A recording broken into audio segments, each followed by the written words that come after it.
নমস্কার বন্ধুরা, সুজাতা ভিলেজ কুকিংয়ে আপনাদের অসংখ্য অসংখ্য ধন্যবাদ জানাই। আপনাদের বাড়িতে যখনই খাওয়ার কিচ্ছু থাকবে না, খেতে মন চাইবে, আপনারা কিন্তু 1 কাপ সুজির সাথে 1টি কাঁচা আলু দিয়ে এইরকম দারুণ মজাদার ইভিনিং স্ন্যাক্স বানিয়ে নিতে পারবেন সম্পূর্ণ নিরামিষভাবে। চায়ের সাথে খেতে পুরো দুর্দান্ত লাগে। এর জন্য পুরো রেসিপি দেখতে থাকুন, আশা করি আপনাদের খুবই ভালো লাগবে। সাথে চ্যানেলে নতুন বন্ধু হয়ে থাকলে অবশ্যই চ্যানেলটিকে সাবস্ক্রাইব করে নেওয়ার অনুরোধ থাকলো।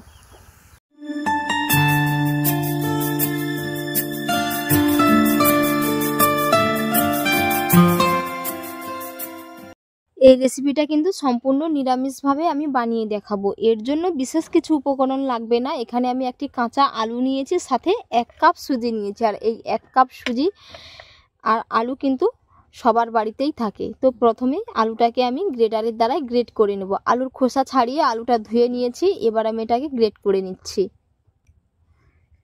মিক্সিং বোলের মধ্যে কিছুটা জল দিয়েছি, দিয়ে এবার আমি আলুটাকে গ্রেটারে গ্রেট করে নেব। এই যে আপনারা চাইলে ছোট ছোট ছিদ্র দিয়েও গ্রেট করে নিতে পারেন, কিংবা এই বড়টাতেও গ্রেট করে নিতে পারেন। আমি বড়টাতে গ্রেট করে নিচ্ছি। এই যে এইরকমভাবে খুব সুন্দরভাবে গ্রেট করে নেব।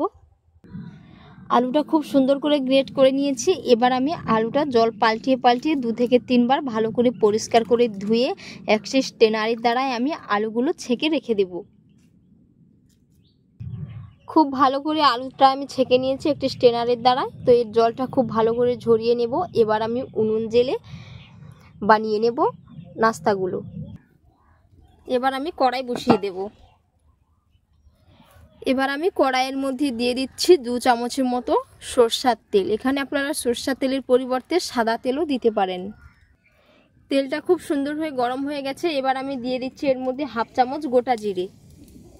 এবার আমি দিয়ে দেব 1 চামচ সাদা তিল। এবার আমি দিয়ে দেব গ্রেট করে রাখা আদা, সাথে দিয়ে দিচ্ছি কাঁচা লঙ্কা কুচি। খুব সুন্দর হয়ে কিন্তু ফোড়নটা ফুটে উঠেছে। এবার আমি এর মধ্যে দিয়ে দেব গ্রেট করে রাখা কাঁচা আলু।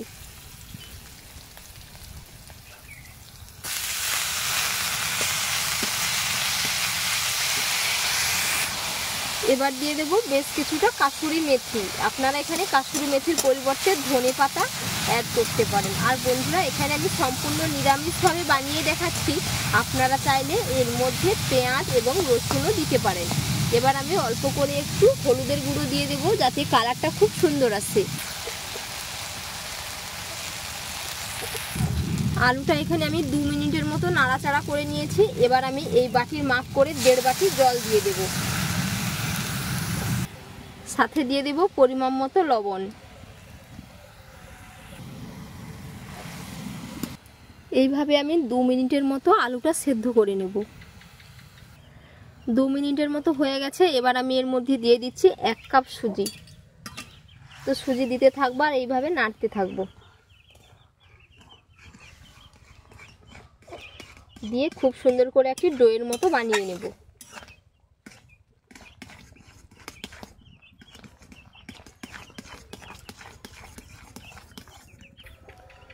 এই যে বন্ধুরা, দেখতেই পাচ্ছেন খুব সুন্দর করে একটি ডো রেডি হয়ে গেছে।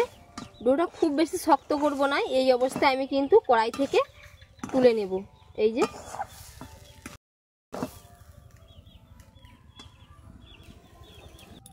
এইদিকে আমি একটি প্লেট নিয়েছি, প্লেটের মধ্যে অল্প করে 2 থোপা মতো তেল দিয়েছি। এবার আমি একটু ভালো করে প্লেটের গায়ে মাখিয়ে নেব। প্লেটের মধ্যে মাখিয়ে নিয়েছি। এবার আমি সুজির ডোটা প্লেটের মধ্যে দিয়ে দিচ্ছি।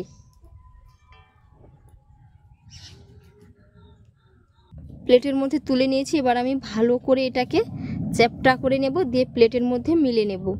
যেই রকম আমরা হালুয়ার মতো করে করি, ঠিক একই রকমভাবে এটাকেও আমি করে নেব। আপনাদের কাছে যদি স্প্যাচুলার থাকে, স্প্যাচুলার দিয়ে খুবই ভালো হয়। আর বন্ধুরা, প্রতিদিনের মতো বলছি, কে কোথা থেকে রেসিপি দেখছেন অবশ্যই কমেন্ট করে জানাবেন। যদি রেসিপি আপনাদের ভালো লেগে থাকে অবশ্যই একটা লাইক করে দেবেন। সাথে চ্যানেলে নতুন বন্ধু হয়ে থাকলে অবশ্যই চ্যানেলটিকে সাবস্ক্রাইব করে নেওয়ার অনুরোধ থাকলো। এরকম করে ভালো করে সেট করে নেব প্লেটের মধ্যে। এই যে খুব সুন্দর করে সেট করে নিয়েছি। এটাকে আমি ঠান্ডা হওয়ার জন্য 10 মিনিটের জন্য রেস্টে রেখে দিলাম। 10 মিনিটের জন্য রেস্টে রেখেছিলাম। এবার আমি দেখে নেব। এই যে কিছুটা ঠান্ডা হয়ে গেছে। এবার আমি একটি ছুরি নিয়েছি, ছুরি দিয়ে পিস পিস করে কেটে নেব।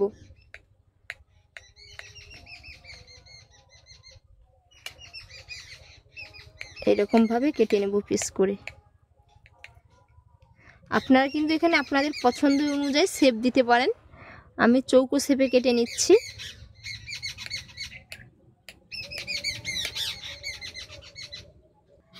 এই যে খুব সুন্দর করে কিন্তু আমি কেটে নিয়েছি। আর বন্ধুরা কত সুন্দর হয়েছে দেখে নিশ্চয়ই বুঝতে পেরেছেন। এবার আমি এগুলো ভেজে নেব। এই যে সমস্তগুলো কেটে নিয়েছি। এবার আমি এইদিকে কড়াইয়ের মধ্যে তেল দিয়ে তেলটা খুব ভালো করে গরম করে নেব। এইদিকে তেল গরম হয়ে গেছে। এবার আমি এর মধ্যে স্ন্যাক্সগুলো দিয়ে দিচ্ছি।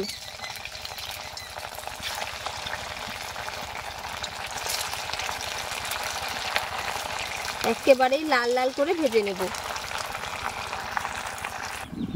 খুব সুন্দর করে কিন্তু বন্ধুরা এই যে এক পিঠ হয়ে গেছে। আবার আমি আরেক পিঠ উল্টে নেব। এরকম উল্টে পাল্টে একেবারেই লাল লাল করে মুচমুচে করে ভেজে নেব।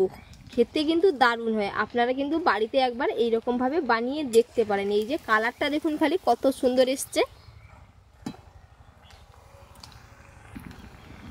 খুব সুন্দর করে ভেজে নিয়েছি আর কালারটা কিন্তু দারুণ চলে এসছে। এবার আমি তুলে নেব। এই যে বন্ধুরা দেখতেই পাচ্ছেন কালারটা কত সুন্দর এসছে। এর থেকে বেশি লাল লাল করে ভাজবো না, ভেজে নিলে কিন্তু তেতো লাগবে। এবার আমি তেল থেকে ছেঁকে তুলে নেব। সমস্ত স্ন্যাক্সগুলো আমি বানিয়ে নিয়েছি। আর বন্ধুরা কত সুন্দর হয়েছে দেখে নিশ্চয়ই বুঝতে পেরেছেন। দারুণ মুচমুচে হয়েছে। এই যে এতক্ষণ পুরো রেসিপি দেখার জন্য আপনাদের অসংখ্য অসংখ্য ধন্যবাদ থাকলো। আপনাদের সাথে নেক্সট অন্য একটি রেসিপিতে দেখা হচ্ছে। আপনারা সকলেই ভালো থাকবেন, সুস্থ থাকবেন। ধন্যবাদ।